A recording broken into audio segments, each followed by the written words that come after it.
Okay, in this step, we're going to be installing the rear bumper, and you'll know that you have the rear bumper because it looks like this, which has got this little black rod coming through the side, and you know that the top side of the rear bumper is the one that has the little crown on the bracket as opposed to the flat end on the bracket.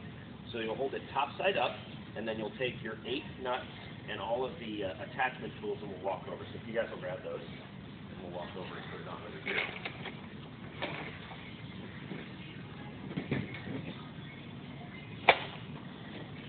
Now the key thing is you've got 8 flange mechanical lock nuts that are ovaled out and ready to be put on here.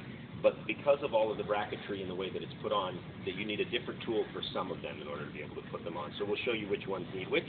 So with the crown side up of the bracket, you get all 8 studs lined up with the holes, and you'll note that some of the holes are ovaled out in order to be able to make it easier to fit.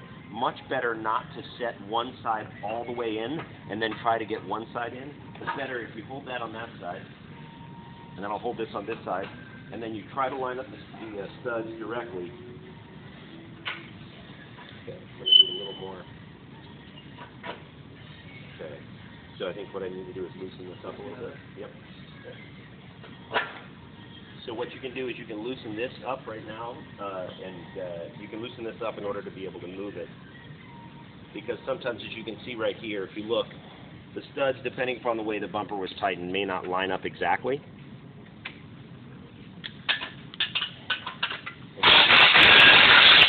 We loosen up these in order to be able to get them in. And now you see it went in.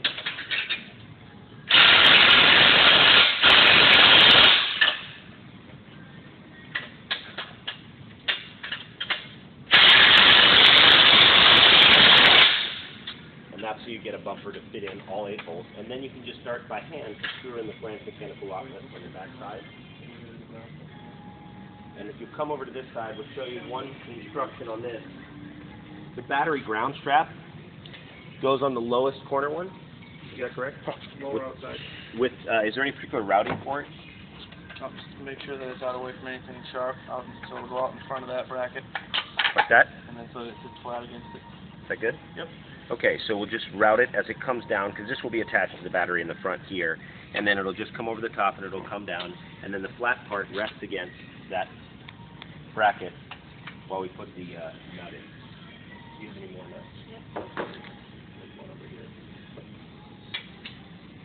Okay, and then a note on installing these things. Each one of these nuts is oval, which causes it to be bite tightly when it gets down.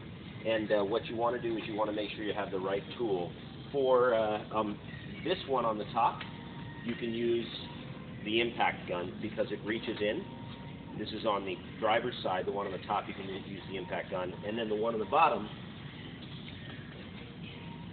you can probably reach the impact gun on it also. For the other 2 on the outboard side, can you see these over here if you want to come in and check it out? For the other 2 on the outboard side, down here, you'll need to use the ratcheting wrench or use the ratchet itself with the socket on it. So these 2 you can get the impact gun on. One with the impact gun up on the top like this, and the other one with the impact gun on the bottom. Actually, we can't get the impact gun there, so we'll need the ratchet or the ratcheting wrench. And then the same thing over on this side. You can get the impact gun on the top one, and you can get the impact gun on the bottom one, I think, like this. Yep. But you'll need to use, on this side, actually the thinnest tool, which is the ratcheting wrench. You'll need to use that on both of them. And this little wrench has a ratchet embedded in it, which makes it possible for you to actually still ratchet and not have to do one wrench at a time where you pull it off, put it on, tighten it, pull it off, put it on, tighten it. You can just do it with the ratchet. And you tighten these down. Do you have a torque spec on them? No. No. And so these will probably just be tightened down very snug because they are flange mechanical lock nuts. And then we'll mark them, and that'll be the end of the step.